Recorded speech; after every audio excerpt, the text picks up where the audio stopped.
Amazon. It's a name synonymous with convenience, low prices, and that little cardboard box showing up on your doorstep before you even knew you needed something. But behind the slick interface and two-day delivery lies a far more complex and, dare I say, troubling story. This is the story of Amazon's relentless rise to power, a journey fueled by ruthless ambition, questionable business practices, and a seeming disregard for anything that stands in its path. Buckle up, because we're about to dive deep into the world of Amazon, and trust me, it's not all sunshine and same-day delivery. It all started, innocently enough, with a simple idea: selling books online.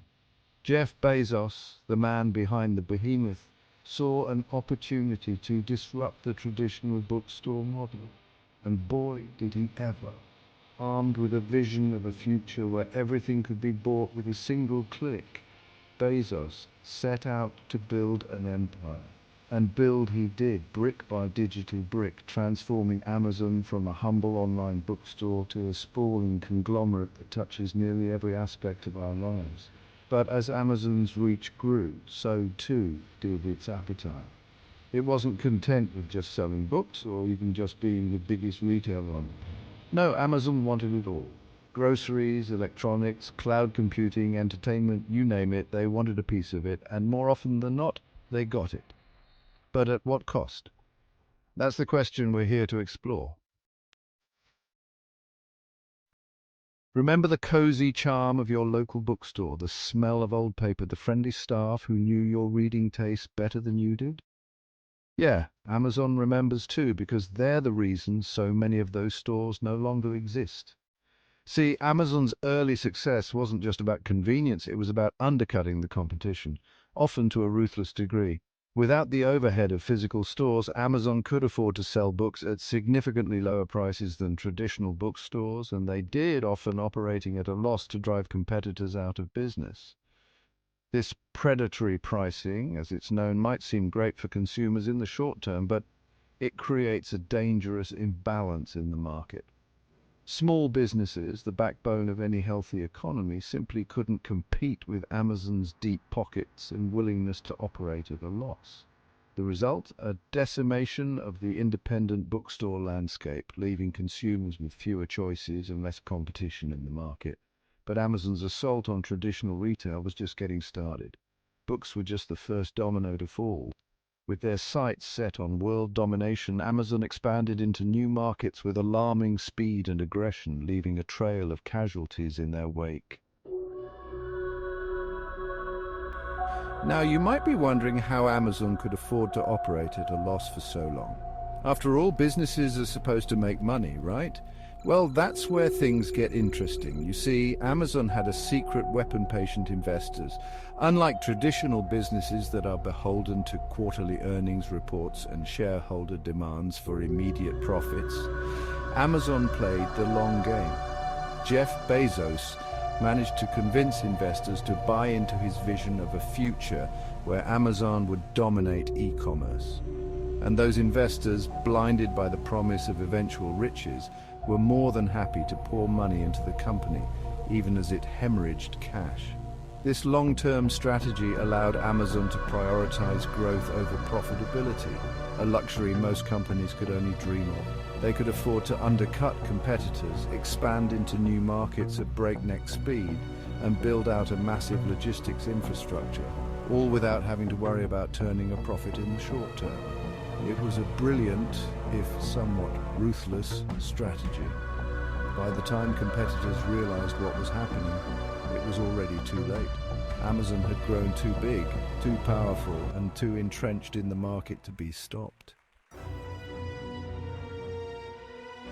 Let's talk about that little buy now button for a second, shall we? You know, the one that's so tempting, so easy to click, especially when you're being offered same-day delivery. It's a marvel of modern technology, sure, but it's also a testament to the often hidden human cost of Amazon's relentless pursuit of convenience.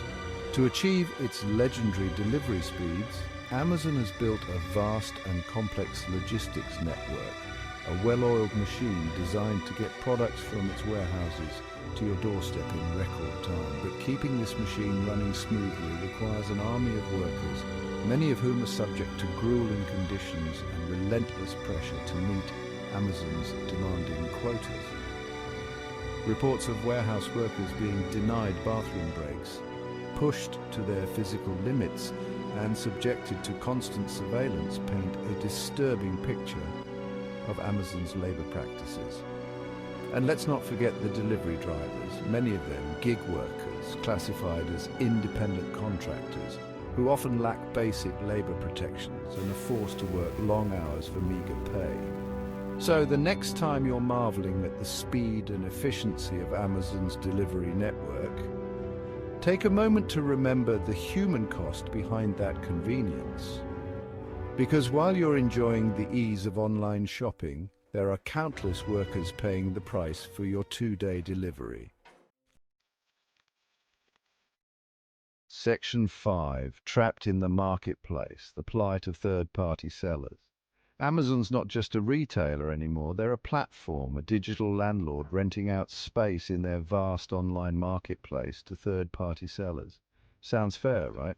Well, not so fast. While the marketplace model has allowed Amazon to offer a wider variety of products and generate significant revenue through seller fees, it's also created a system where Amazon holds all the cards. Imagine, if you will, a landlord who not only charges you rent but also competes directly with your business using their knowledge of your customers and sales data to undercut your prices and steal your customers. That's essentially the situation many third-party sellers find themselves in on Amazon. Amazon has been accused of using its platform data to identify popular products sold by third-party sellers and then launching its own private label versions of those products at lower prices.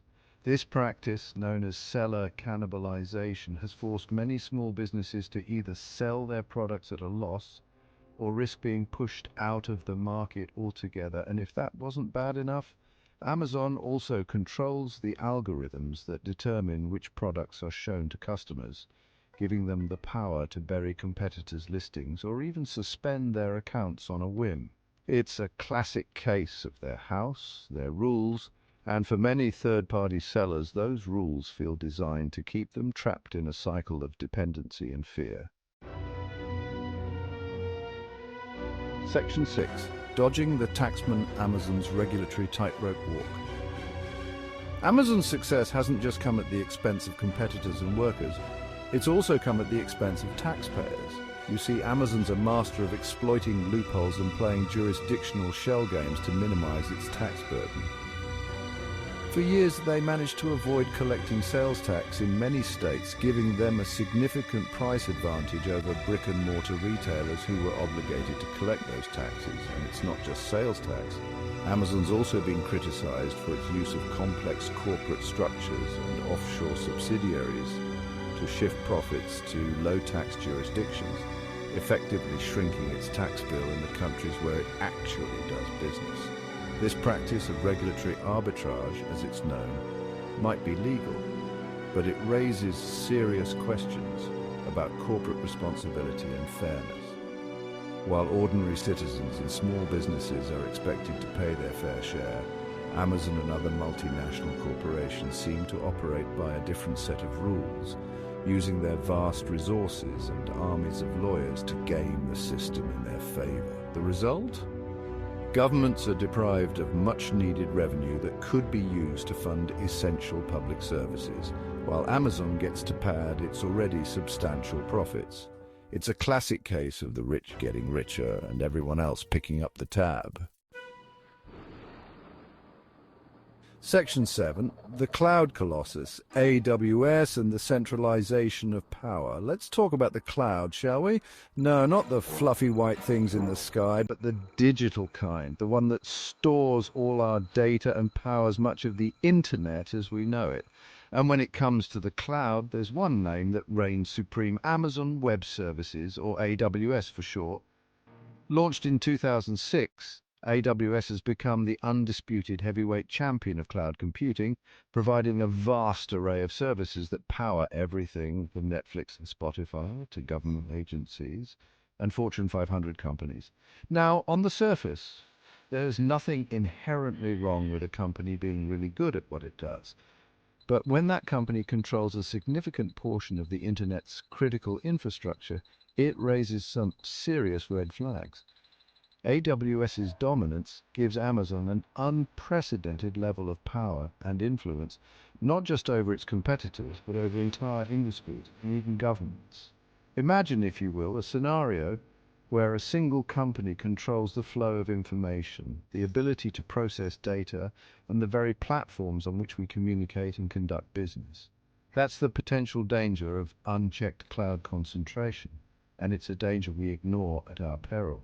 As AWS continues to grow and expand its reach, it's crucial that we ask ourselves hard questions about the trade-offs we're making for the convenience and efficiency of cloud computing, because when one company holds the keys to the digital kingdom, the stakes couldn't be higher.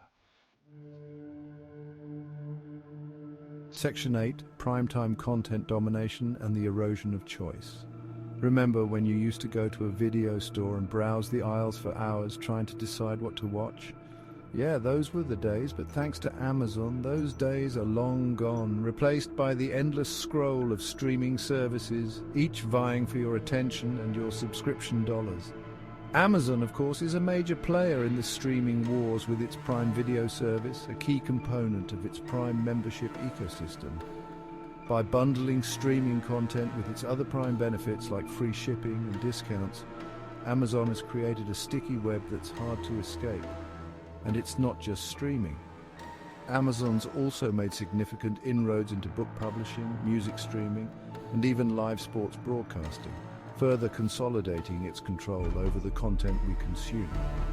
While this might seem like a natural progression for a company with Amazon's reach and ambition, it raises concerns about cultural homogenization and the potential for Amazon to stifle creativity and diversity. When a single company wields so much power over the creation, distribution, and consumption of content, it's easy to see how it could use that power to promote its own agenda, silence dissenting voices, and limit consumer choice. In the battle for the future of entertainment, Amazon's playing for keeps, and right now, it looks like they're holding all the cards. Section 9. The Reckoning Antitrust Regulation and the Future of Amazon. So here we are, at the end of our whirlwind tour of Amazon's sprawling empire. We've seen how the company's relentless pursuit of growth and dominance has come at a steep cost for competitors, workers, taxpayers, and perhaps even society as a whole. The question is, what do we do about it? Well, for starters, we need to start asking some tough questions about the role of corporations in our society and the limits of acceptable behavior. For too long, Amazon has been allowed to operate with impunity, exploiting loopholes, bending rules, and bulldozing over anyone who dares to stand in its way. It's time for governments to step up and rein in this corporate behemoth. We need stronger antitrust enforcement to prevent Amazon from abusing its market power and stifling competition. We need stricter labor laws to protect warehouse workers and delivery drivers from exploitation, and we need to close the tax loopholes that allow Amazon and other multinationals to avoid paying their fair share. The future of our economy, our democracy, and even our planet may depend on our willingness to confront the unchecked power of Amazon and other tech giants. It's time to stop marveling at the convenience and start demanding accountability. The time for complacency is over. The reckoning is here.